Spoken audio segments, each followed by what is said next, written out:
Oh, star date. I forgot to do the calculation. So we're going to say star date 06/02/2022 because that's today's date. And we're just going to use that number. Welcome to Star Trek Discovery Pod, a kind of smart, kind of funny podcast about new and classic Star Trek. I'm your captain this evening, Mariah Gossett. With me on the view screen, we have Clyde Haynes. And Giraffe. whoop whoop. Whoop whoop. So excited to welcome our guest for this evening. We have Giraffe. We have stolen her from the other Strange New podcast. Very excited to have you join us tonight. For those who might not know you, who might be listening for the first time in the stream or watching us live, can you tell us a little bit about yourself, about Strange New Pod? And I always like asking people what their first Trek memory is. Ooh, so hi, I'm Giraffe with one F because it's French, and I come from Strange New Pod, which is, I guess the twin podcast. We're like live at the same time. I decided to take the night off, and bam, I got stolen by Discovery Pod. No nights off for Giraffe. Yeah, my first Trek memory. Oh, that's a good one. I think it's going to my neighbor who had cable because I didn't have cable, and watching all kind of shows that I didn't know because I didn't have cable, and seeing the bridge of the Enterprise in TOS and seeing Uhura and Sulu and being, wow, that's pretty much this. And then trying to remember what was the name of the show and going again to my friends like, what was the show? Can I watch it again? So yeah. Hey, I see people who know me in the chat. Hello, hello. People saying hello. We're excited to have you tonight. Thank you for joining us. I know Giraffe literally texted me and was like, I'm taking the night off. And I was like, but are you? Are you going to take the night off? Do you want to come hang out with me instead? And Giraffe and I got to meet in person this week, which was super fun and exciting. It's an all West Coast night. Hey, bam, bam, bam. Clyde, how have you been? How's life? How are things? Life is crazy. I'm just trying to figure out. You're doing Star Trek meetups in my city, and you don't even like holla at your boy. Like, what's up, Mariah? You've been here like 2 minutes, and you forget me. It was a last minute coffee. Yes, absolutely. Literally on Twitter, come I was to like, my town, and you just like, I've been here like 3 minutes. It's like, it was very last minute. Very, very last minute. Giraffe came to me. We literally walked around the corner. We hung out for like an hour. Yeah. You know, most of the time I'm way, way, way in the valley. So no. No. And it was a work day. I feel like. Yeah. My work days are just like this. Head down. It's like, oh, it's 5:30. Okay, I should leave. I should go home. No, I'm doing well. I'm doing all right. It's crazy season as always. The weather's getting hot here in LA.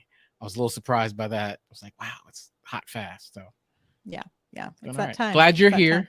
Glad you're here. Yeah, tonight's gonna be fun. I'm really excited to talk about this episode with y'all. But Clyde, can you first tell people how they can interact with the chat and support the podcast? Sure. So one, if you are watching us live, then the best thing that you can do is you can just type capital P, capital O, capital D, capital pod in the chat, and we will see your comment and try to get to it. Great way for you to communicate with us. In a minute, Mariah is going to tell you a special thing. And when you want to share with us, just type capital H, capital F, and you can share what you think about the show. Now, if you are interested, there is a very special way that you can get even more connected with us for $2 an episode. That's $1 and $1. $2.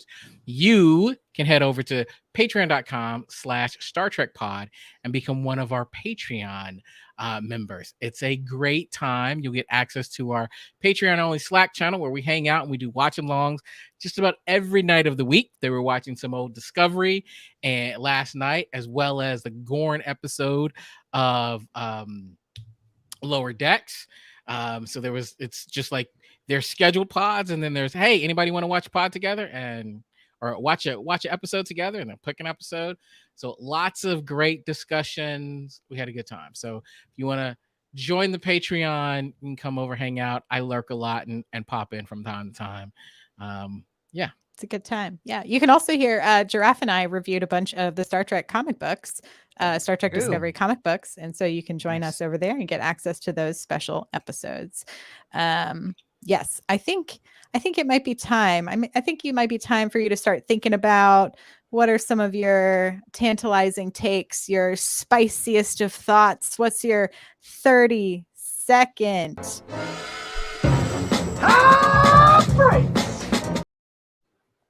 figured we had to have the shirtless deep V in honor of Giraffe joining us tonight. I love it. I love it. I have kind of a deep V. Let me. Yeah, you're gonna here we go. participate here. Now we're doing deep V's. This is a deep V. Yeah. Deep V night. Deep V night. No, I'm not doing deep. It's my pride dress. See, so Yeah. But yeah, what were your hot frakes about Spock Amok? Spock Amok. I can't. Why is that such a hard Spock thing to Amok. say? Spock Amok. Directed by Rachel Litterman, written by Henry Alonzo Myers and Robin Wasserman. What are your hot frakes about this mind-meldingly swappy, brainy episode? Clyde, thoughts? I'll let our guest go first. Oh, Giraffe. I might have some spiciness Ooh. tonight. Okay, so I don't really know if it counts as a hot frakes. Yeah. Yeah, shirtless Spock. Once more.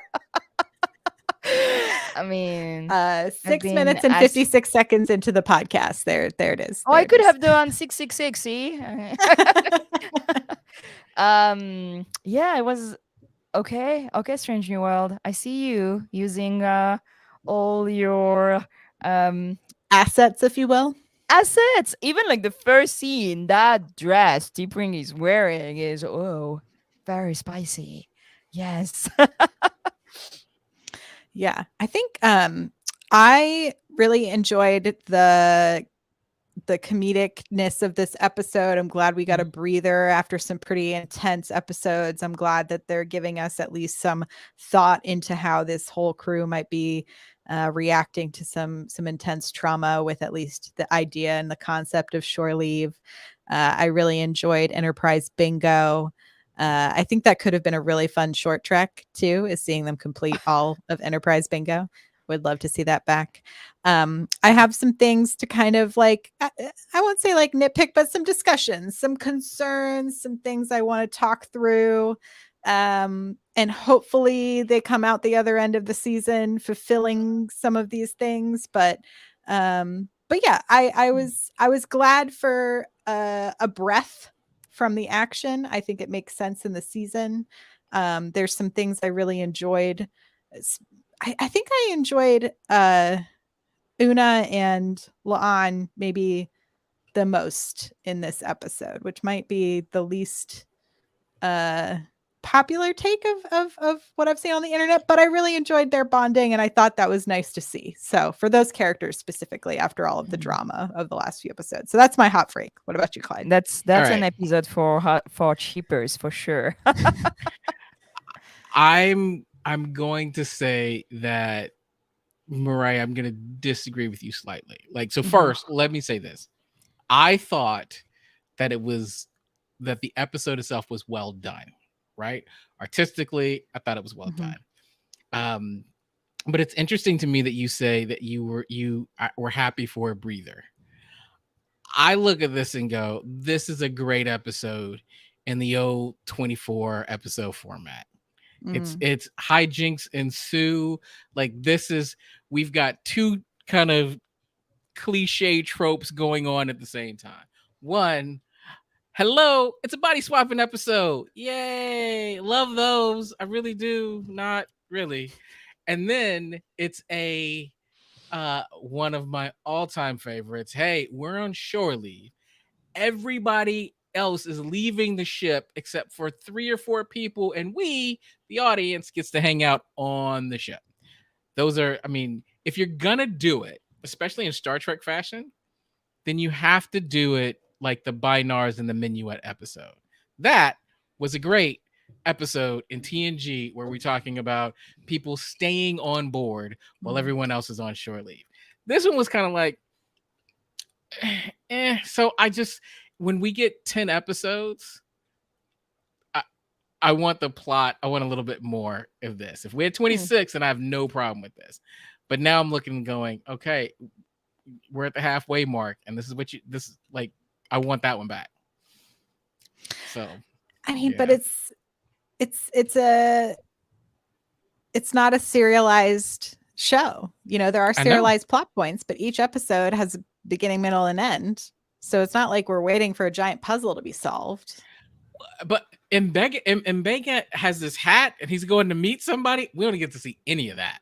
Oh, true. Right? Like, yeah. I mean, and we get bits and pieces of Chapel. Like, what happened with the dude? Like, there were more stories. I thought this was an opportunity for us to really understand, like, you're gonna show us shore leave, then show us a little bit. Like, this wasn't even like shore leave and then someone gets tripped up and now there's a trial. Like, there's some tropes that Star Trek does, right? Tom Paris, Harry Kim, always in a trial every time they go on shore leave. Wesley never leave the ship. It's just bad. Like, stay on the ship. Like that's the thing. But like, we didn't even get that. So that I could have expected. I wanted a little bit more. Now, to your point, I did love like the buddy. It's almost like a buddy cop adventure that Una and Leon went on. That was interesting, and I absolutely pressed pause twice to get a good look at the Enterprise bingo list. And I agree, that would have been like an excellent short track. Yeah, like that I thought was fun. I kind of like I still could have done with more of that to really flesh out their characters a little bit more and trying to figure out, like, I'm still looking, going, okay, what did I learn from that? Did their characters grow? Did I see a different facet from their characters through that? Or are they still very strong in their archetype from the beginning? So, but again, I enjoyed it. Like, I literally watched it twice. So I definitely enjoyed it. But yeah, I think they're trying to stitch together Strange New World and TOS. So you see a lot of plot lines that they started to go to TOS. So, for example, Chapel's crush that we see all the way to TOS, Amok time with the Pring. I think they're trying to make you interested in how this started and how, because we know how it's gonna finish, right? So it starts more question than anything else, to be honest. Yeah. I'm sorry, I'm completely distracted by Giraffe's accent, so I'm gonna try and focus on what accent? What do said. you mean? I have zero accent. What? Hey, what? no, lean into it. Lies. Lean into it. Yeah, I think so there are things that, like, we've set up to correlate with TOS, right? Like, we know T'Pring and Spock eventually do break up, but I do the things that I've appreciated about breakup. That's a euphemism. She tries to murder him. Yeah. Breakup. We got to give her reasons to want to murder him. So we've started that building process.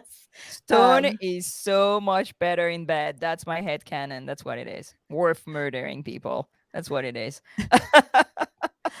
But I appreciate that we're getting to see some of the complexities to their relationship, right? Because I don't think T'Pring gets a lot of the benefit of the doubt in TOS. And so we at least get to see what they were like prior to wanting to kill him.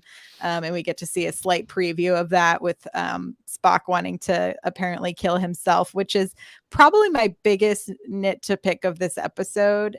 Is I hope that they eventually get past this idea that you can't be biracial or biculture and not be at war with yourself all of the time. And I feel like, Giraffe, you have a lot to say on that. It's the cue for me to rant, right?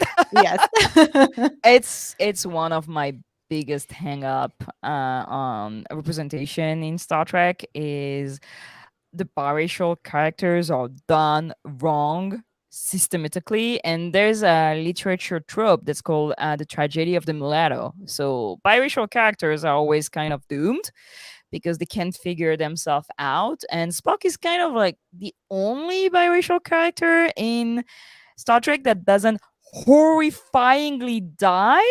Like Keller gets murdered and misunderstood.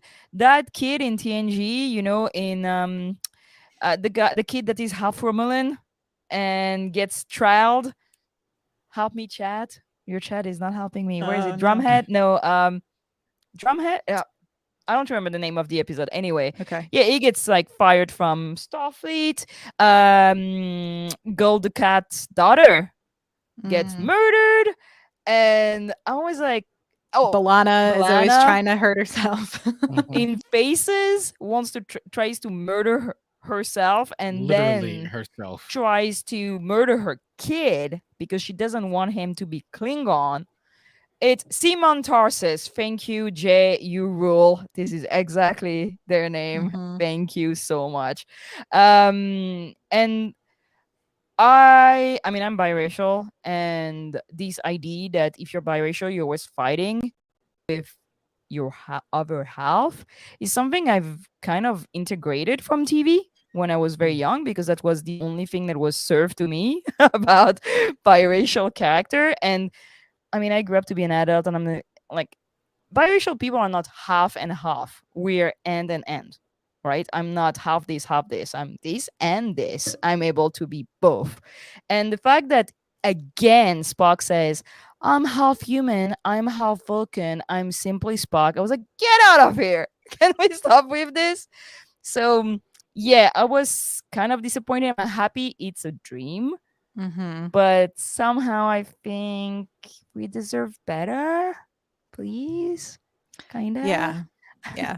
I'm Mhm. hoping that they take his dream sequence and somehow I mean, we know where Spock eventually ends up, right, Yes. as a character, and I do think he eventually overcomes, I think, what this trope is setting up for himself, but it was disappointing to see, like, I don't know, it's even like it would have been nice if he had said, "No, I am both. This is both of me," instead of having to fight each other. It's like Mhm. I understand that that's sometimes how, like you're saying, society and all these other people put this on to Spock, and the other people might see him that way. But I'm hoping they get to the point where he doesn't have to continually like lean into that trope. Yeah, Absolutely. I I think it's interesting because when I watch TOS, I feel like they don't really portray him as someone who struggles, right? Mhm. Almost it's more almost he at least my interpretation is it's almost like he ignores his human half. And so I think this is really interesting for me to see him. It feels like it is a topic of conversation every week. To think that we're 10 years in front of that, and 10 years from now we go from it being a topic of conversation to it being completely ignored. I'm looking at him and going, what happened, man? Like how can you own who you are, right? In a really healthy manner, and going, this is part of who I am.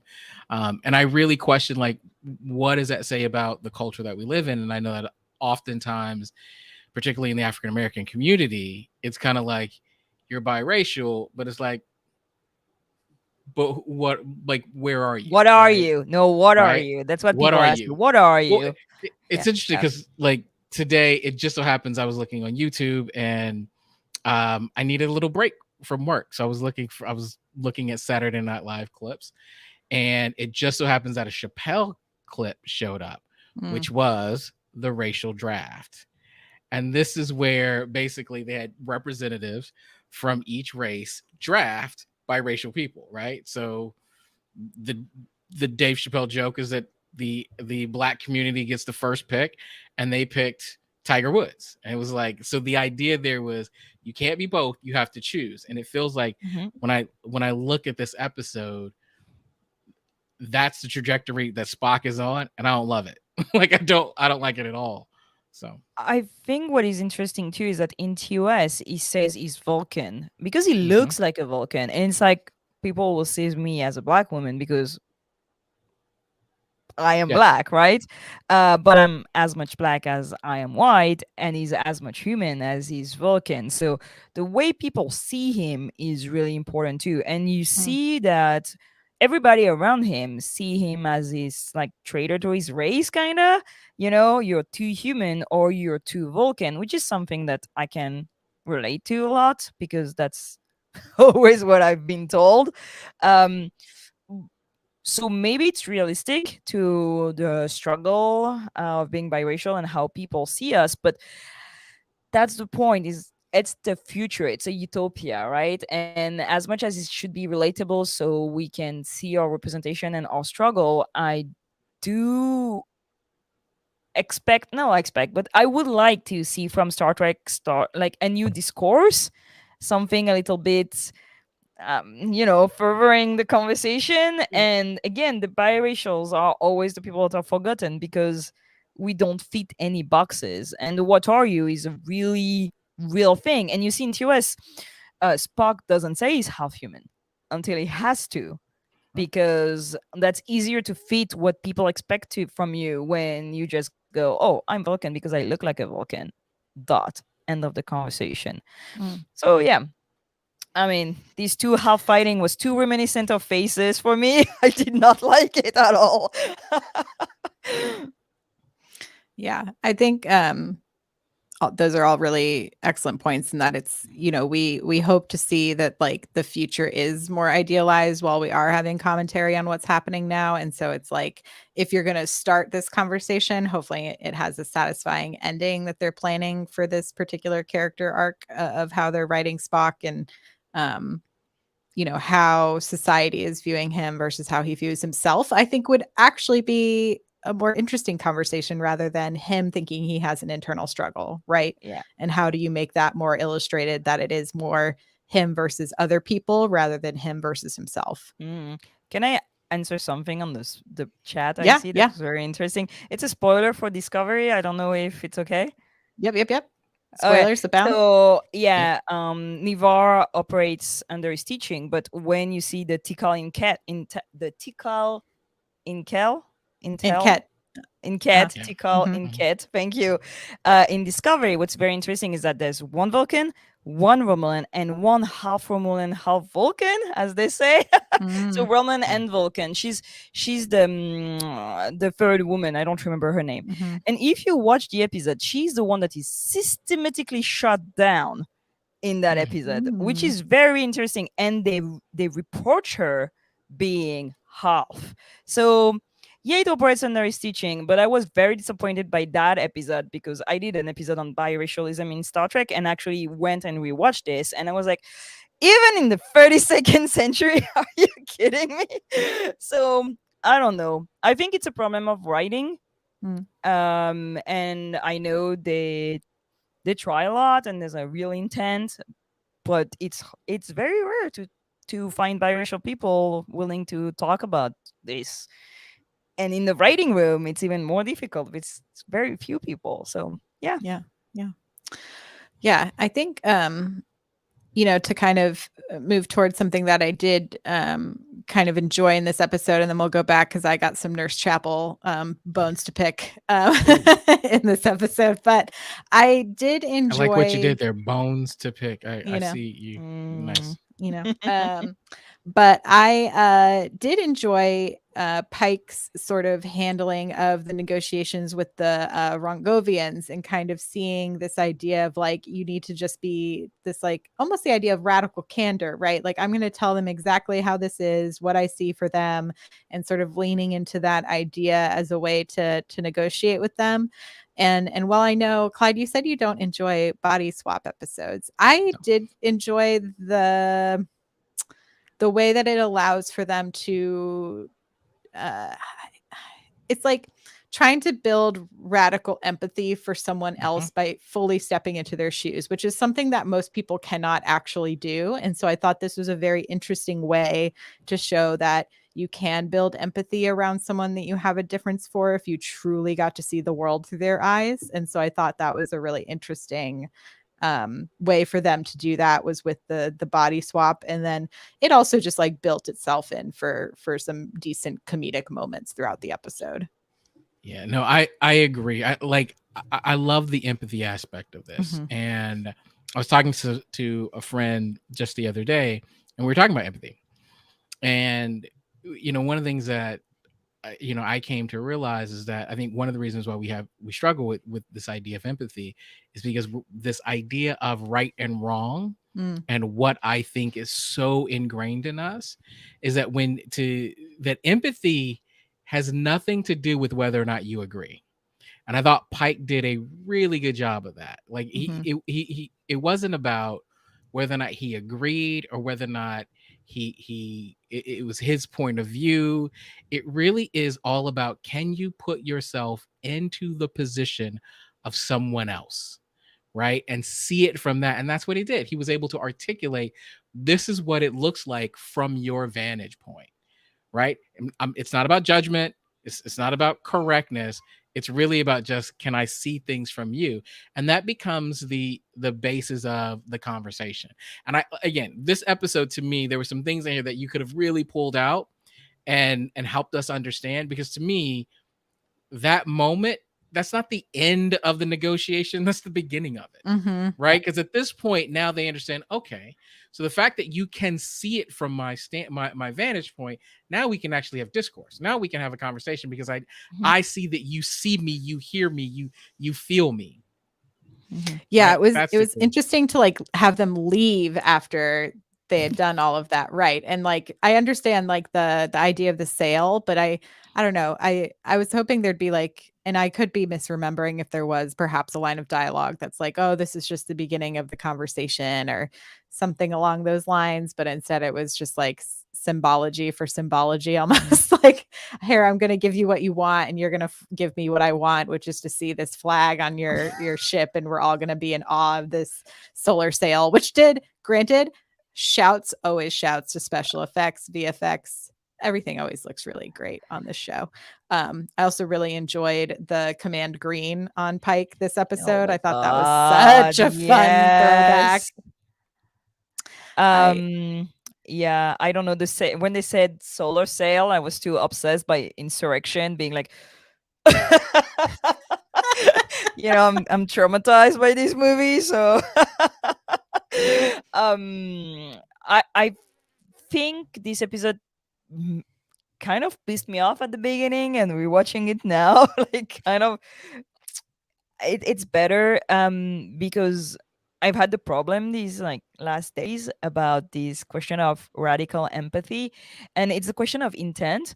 Mhm, So people will say things, and I will hear them from my spot in the world, right? And be, wait, that sounds awfully racist, or that sounds awfully homophobic, or wow, is that an aggression? And people were like, no, but okay, that's what I said, but my intent was not this. And I see it in this episode with, you know, they want them to join the Federation, and they're trying to have them understand their intent, which is, we want to protect you. We want you to have a better position than if you were with the Klingon and the Romulan.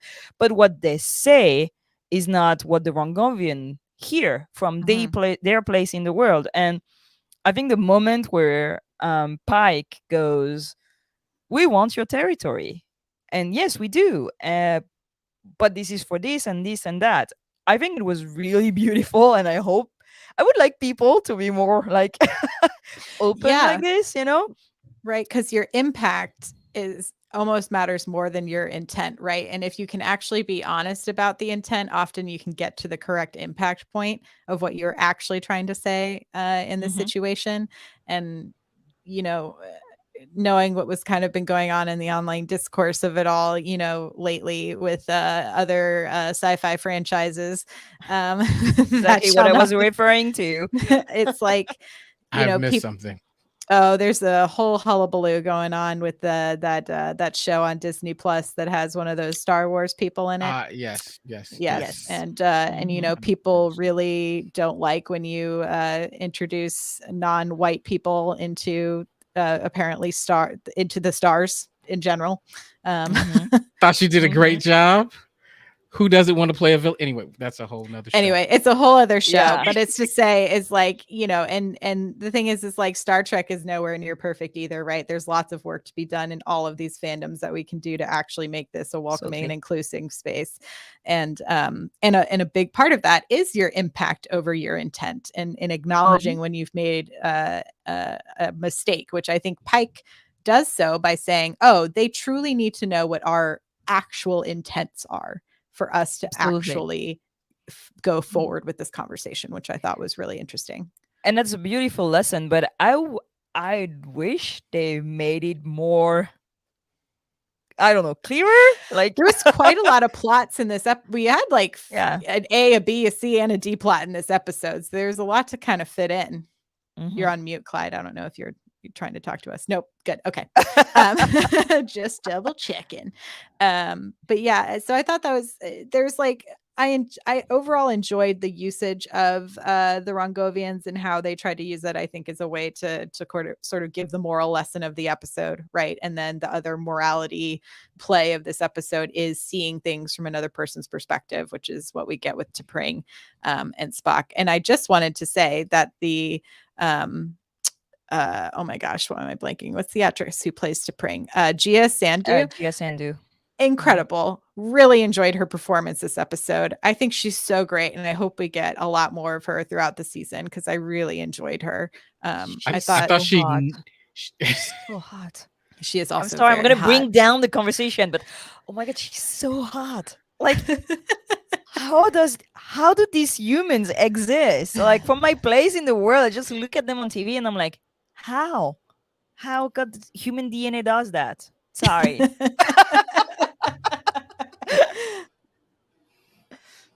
We all have to go there sometimes. What are you gonna say, Clyde?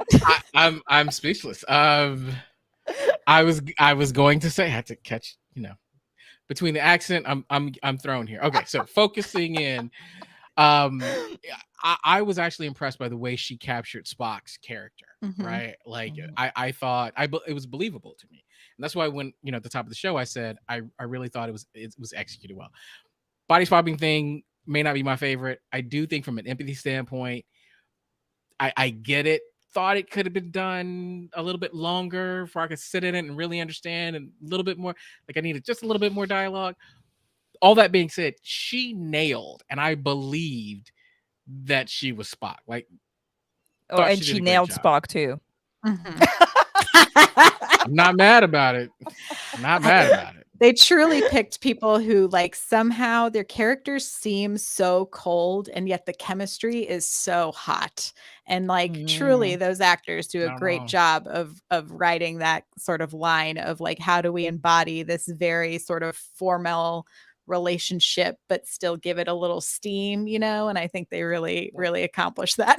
and not for nothing, come Halloween, that dress that she had on in his dream, it's gonna be all over. We're gonna see that all over the place. Yep. I know Jackie I don't have the Cox body to wear that. I don't. Hey, everybody is a good body, and I think you would look great in a T'Pring outfit. Thank you. Y'all gonna have me being inappropriate on the pod. Let's keep going. I mean, I started it, so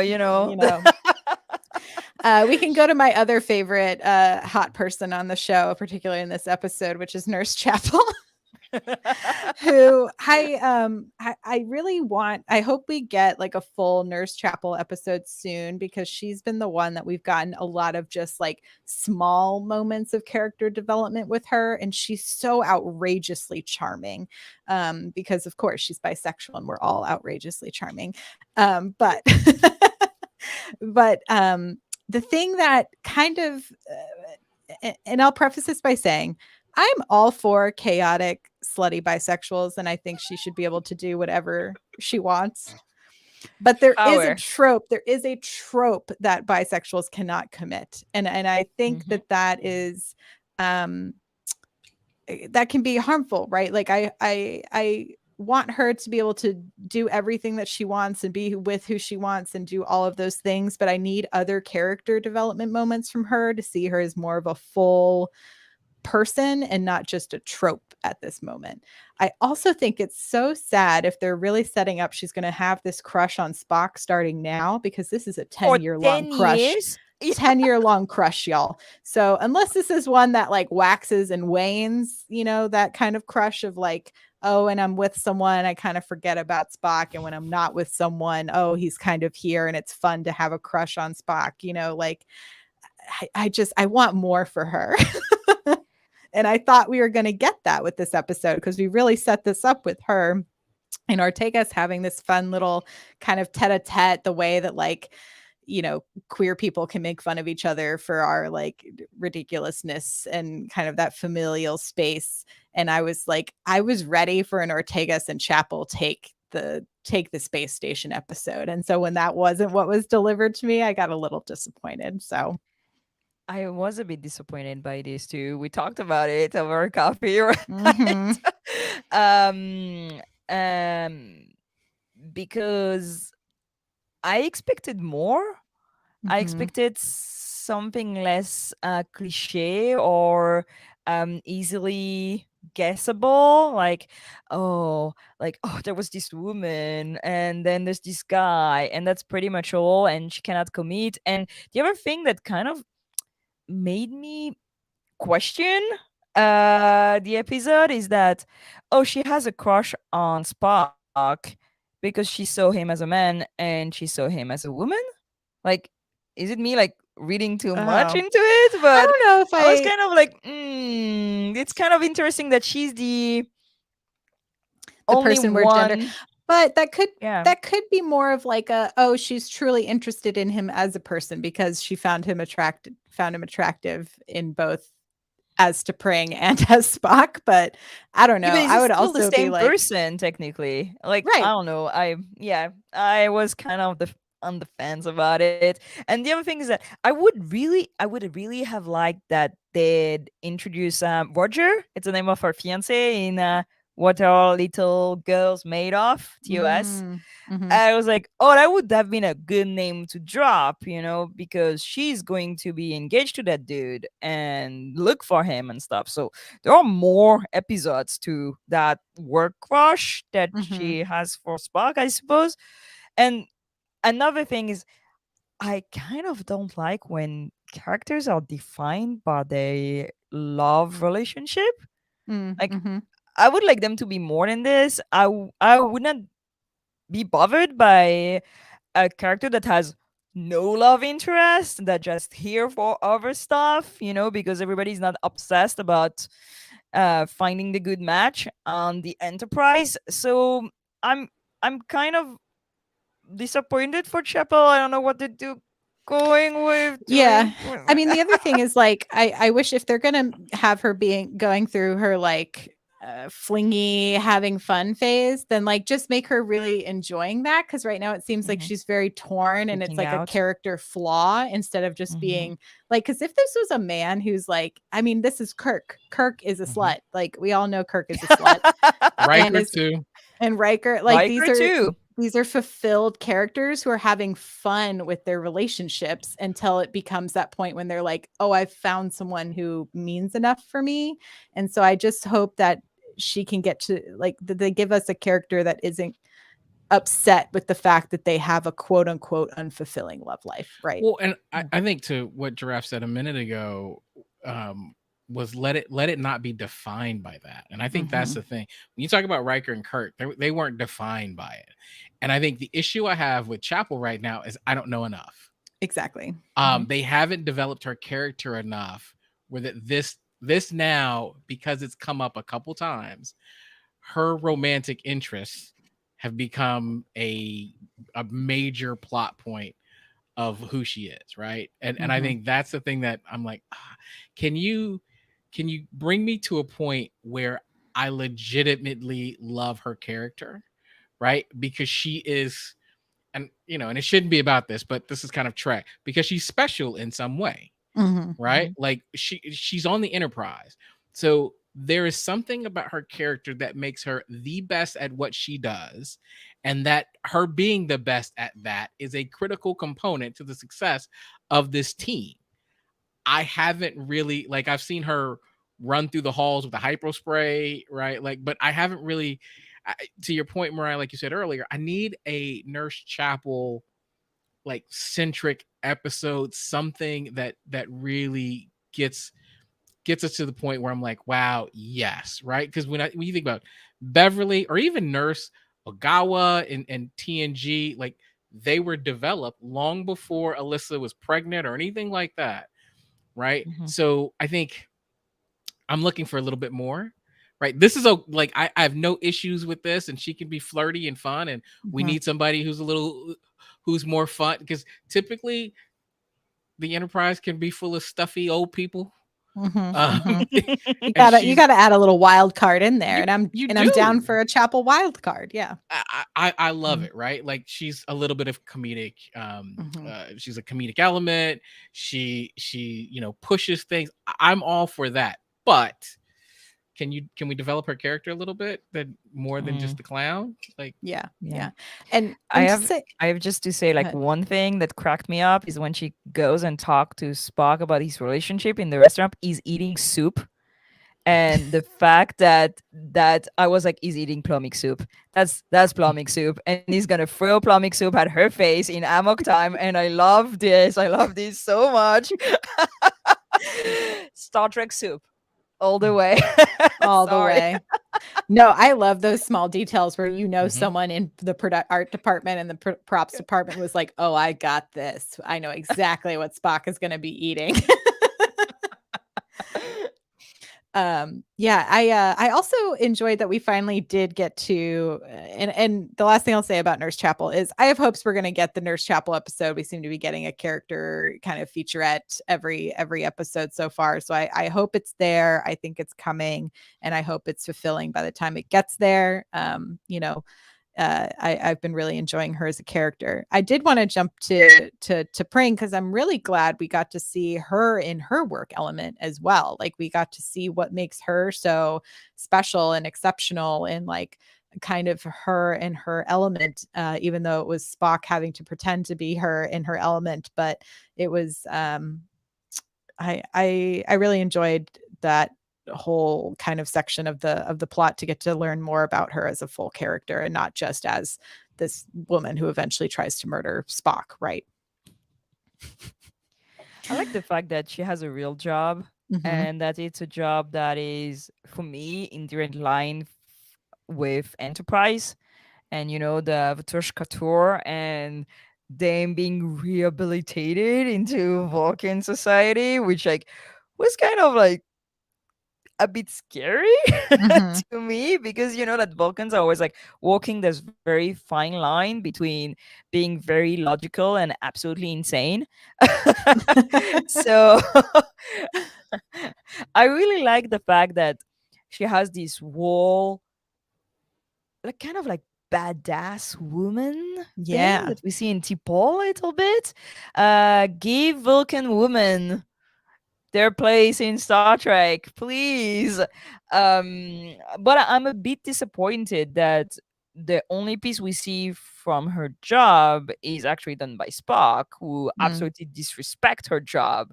Like they both are very terrible at each other's job and at Yeah. being in each other's shoe. So yeah, these interaction that they had with Borjan, I don't remember his Mhm. last name, but whatever, Mhm. Borjan. We're on first name basis with Vulcan With without logic, criminals, as you yeah. can, yeah. Um, we didn't see much. We didn't see anything, and it was all about Chapel and Spock. And I was like, oh, I wanted it to be more about praying. But I like the Mm. fact that Spock sees that she is facing discrimination because of him, basically, and Mm. that she's never said anything to him. So yeah. Yeah, that is interesting. Um I wanted to jump next to the fun that was Enterprise Bingo because I thoroughly enjoyed, and I think of the more comedic elements of this episode, these were some of my favorite because I love when the like quote unquote straight man has to do the absurd things to get things done. It's one of my favorite ways to put people in like as a in like a writerly way for people to be put into situations that lend themselves to comedy. And that whole like good cop bad cop situation between Una and Lon was very hilarious as they're interviewing those poor little cadets who are just trying to play their Enterprise bingo. And then I enjoyed getting to see them try to accomplish everything, but still in their own very uptighty way. I love I think my favorite was the stun club where Mhm. they had to stun each other. I thought that was hilarious. Lowest setting, like Yes. 1, 2. I want lower decks. I want lower decks to give us a Cerrito bingo. Like it needs to Oh, happen. I want to see them do this that would be so hilarious. much. We I know all thought the they could show have been a talk, little bit so wilder. Yeah. Yeah. yeah, it's kind of boring, but it's the Enterprise too. Like it must be very difficult. Imagine the Cerritos bingo though. Insanity. Absolute insanity. Absolutely. That would have to be like late night cable because it would be crazy. The lower decks version of that bingo. Yes. I'm going to is there I'm trying to think if there's anything else I wanted to ask you all about this episode, but I'm going to kind of fling through some of the comments from our listeners here because if you have some thoughts, let's take a look because I totally forgot to come back to some hot frakes here. But from Choopy, hijinks ensues, highly enjoyable, fairly loosely constructed, and still supported the see each other's POV. I just enjoyed every character. Ethan continues to impress. Love to pring. True. Yeah, what have y'all thought about Ethan's performance so far this season? Because it's such an iconic character, it has to be very difficult to literally step in those shoes. I think he won me over when he was He took naked. his No, I'm shirt off.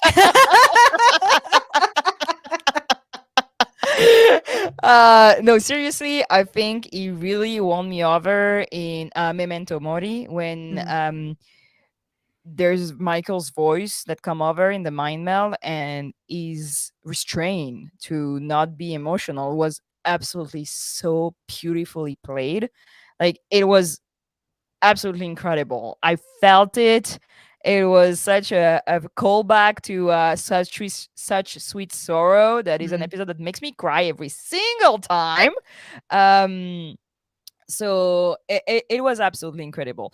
And in this episode, the moment when T'Pring leaves because he cannot go to dinner and he just mhm, holds the table, it's this moment where like these are verbal moments where Ethan Peck really shines mhm, in just letting showing a little bit of the internal struggle and all this emotion he has inside. And I think Ethan Peck he's doing an incredible job. And it must be hard because he's the third Spock, right? Yeah, you're kind of having to truly work completely backwards because I mean, we have uh the originator of the character and then all of the movie versions are kind of referential to that original character development, but now Mhm. you have to, and I think Cecilia Rose Gooding has also talked about this with Uhura is like, how do you come up with the steps to create the person they are eventually going to become? And how do you backtrack and figure out what that performance needs to look like in their life experiences to Mhm. get there? And I think that's such an Mhm. interesting exercise, I'm sure, for them as actors. I mean, Uhura has not a lot of backstory, so I feel Hmm. Celia was Gooding has really like a huge room to Hmm. create. But I love to see, for example, I've saw in the chat there's some Hmm. Spock Uhura shippers, yeah, Hmm. family. But you see when he plays with Celia Rose Gooding, you see this hint of Zachary Quinto Spock. You see like Hmm. he really studied and is an incredible actor. To be honest, I was not sold when he started until maybe the end of Discovery season 2, and he really grew. And I mean, I'm looking for more. Without his incredible acting in this episode would have been very, very different. It's a giraffe. Yes. Hello, Julian. Go back to your podcast. What are you doing here? You're done already? Caitlin Jackson says, Pod, I thought that was interesting thing for Spock to learn since he's usually thinking about how other Vulcans feel about him and how that relates to Pring. I think it really relates back to his dad as well. Yeah, I'm wondering if we are going to get any Sarek Amanda action this series and what that might look like. When did they name drop Sarek? I was like the son of Sarek. I was like, Sarek, daddy. Come on Where back. is it? Oh my god. Bring back Sarek, bring back James Frayne. Like, he's Mm, amazing in this role. I'd really love to see how he's dealing with the with the grief and the mm. loss of Michael, and all this. Same for Yeah. Amanda. It would Uh, be super interesting to see them as a family have a moment together to grieve for Michael. a family, they're Mhm. not good at this, but yeah, Amanda give me tries so all the hard. Sarek and Amanda. Yes, I mean, this woman is a saint, but on the other hand, she should have known, like, why do you marry in that goddamn ordeal of a family woman? But I think the way they've addressed the loss of Discovery and of all the people and their family is masterful, to be honest. And I am kind of disappointed that it's not the red thread. The red thread is not clearer in Mm, that season, because I would have really loved to follow this, how they all deal with that, because they all lived it and they all have to deal with it now. So mhm, yeah, mhm. and ask Um, about Cyborg. yeah. I was like, where did that comment go there? Grief for Michael, ask about Cybok. Good choice. Someone said, I was trying to find it. Essentially, he had to play 3 different Spocks in one episode. Hmm. Um, that's a good point. I mean, And now there let's are see. 4 actors that have played Spock, right? Mhm. We need to add GS Endu. Oh, Stress VK says Peck played 3 different types of Spock in one episode. That is true. This particular episode, you got to Mm. see him versus him plus him as T'Pring. Yeah. So good on you, Ethan Peck. It always reminds me of that episode of The Good Place where Janet has to play like everyone else. And so you have to figure out what's like everyone's mannerisms and how do you like slip into that Mm. characterization. Kuhn says, Pod, that interrogation begs a question. Oh, this is back to Una and Leon interrogating the ensigns. Why did they say Kyle was so mean? I don't know. I I don't love think we've it. seen anything, but I'm ready for a spicy Kyle. We've seen only Kyle interacting with people who are above him in the Mm-hmm. food chain. So you don't know how easy to ensigns. Maybe it makes True. them work. Ah, horrible Yeah. man. I was truly like, I know that they trust the ship and all of the things, but like them walking on the Enterprise to go sign their names, I was like, what is that? That is like one of my biggest nitpicks in a lot of like Star Trek as a whole is just like, why aren't you in spacesuits just in case? It just feels like every other space movie and thing I've ever watched. It's just like space is ready to kill you. You got to be ready to defend yourself. Right? And I think the thing that absolutely blew my mind is that there's still a piece of the whole original of the Yeah. Enterprise. I do not buy this a second. I mean, it could just be like there's new stuff underneath it and they keep just slapping it on top of it as like, it's like when you move and you have that like one painting and you don't know why you still have it, but it's moved with you like year after year after year. And you're just I like, I feel should that comment. really get rid of this, but I have not. Um, but yeah, I'm what have you thought of these first 5 episodes? We're halfway through the season. Man. What are you hoping to see with the rest?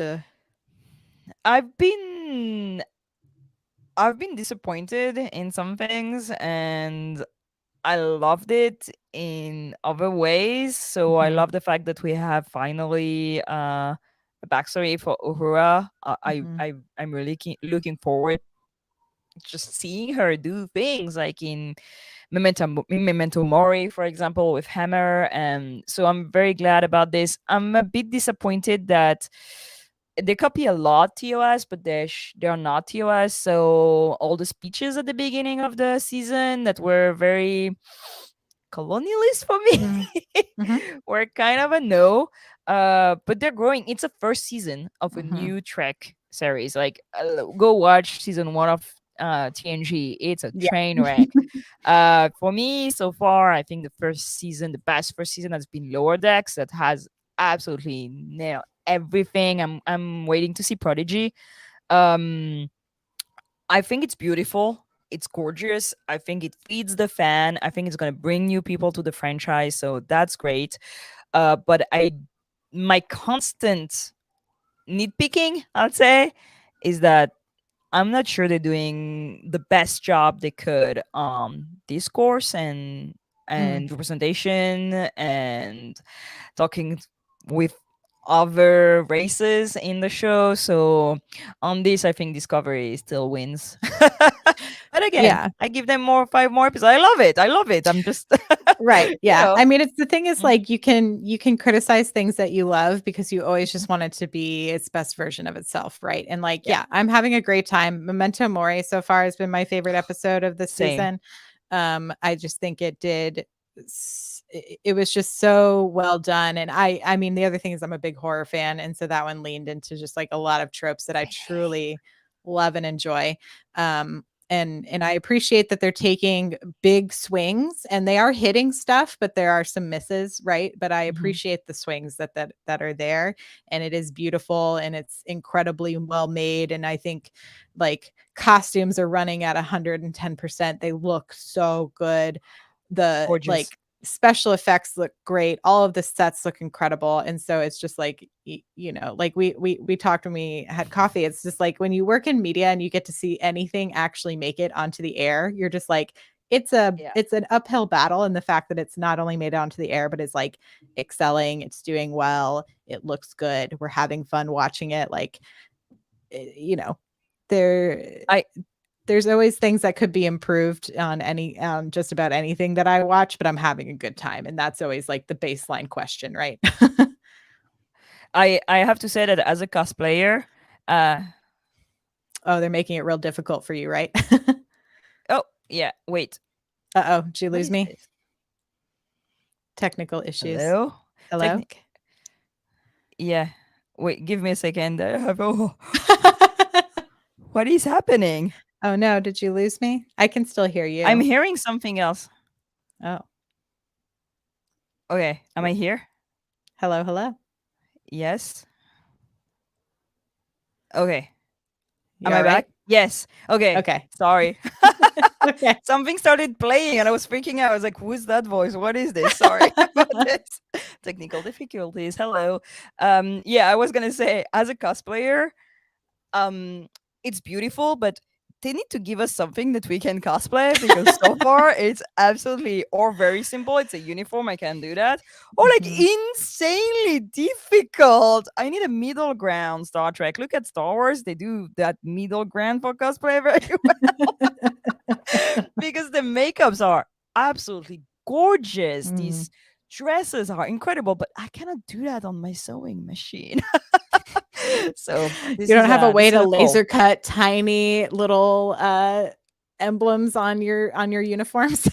Discovery also made it real hard to cosplay until they put out the like disco shirt with the black pant and boot, like Yeah, absolutely. So that's a call. That's a call to the poor cosplayer here who are trying to do cool stuff. We need help. Go back to TOS, kind of like shitty aliens of the week that I can do the makeup, please. So yeah. I will say I think Ortega so far has all of the best like not in uniform outfits of everybody I've Oh, seen. so much. So So much. such good. And Nurse Chapel. She had Oh some yeah. incredible outfit at the captain dinner that I loved. And Mhm. that black and white dress. It was good. Oh, it It was was so good. beautiful. Yeah. Ortega is a character I'm waiting for her episode. Like I just love them so much. They're very well written. It's great. Yeah. Yeah, yeah, yeah. But yeah, I've been enjoying this season so far. I'm ready to see the next 5 episodes and keep chatting about this. But where can do you have any final thoughts, opinions you want to share before we wrap this up? Yes, more Naked Spock. Let's do this, Strange New World.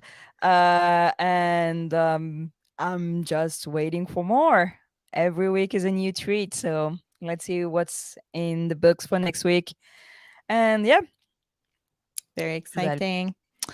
Well, thanks for joining us, Giraffe. Always a joy. Love seeing your face. Where can people find you on the internet?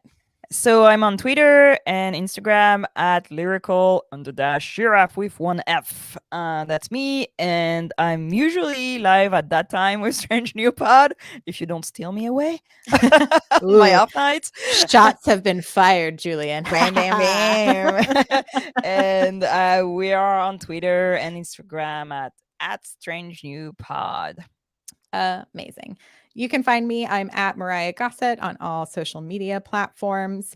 You can visit StarTrekPod.co to find links to how to listen to, stream, interact with us, all those things, as well as to our Patreon. That's patreon.com/StarTrekPod. This was so much fun. Hopefully we can have you back on soon. Julian has given us our blessing, so we can steal you at will. I'll take you up He's on that, my Julian. boss. Be careful. But yeah, Clyde had to jump out, but he will also say goodbye. You can find him at Clyde Haynes. We're going to post some things in our Patreon. We might be just starting a little bit later because the West Coasties, this has been a hard time for us to visit together and make this happen. So we're going to put some polls in our Patreon about potential start time changes. But otherwise, thank you all so much for listening. Thank you for watching and interacting with us. Live long and prosper. Bye.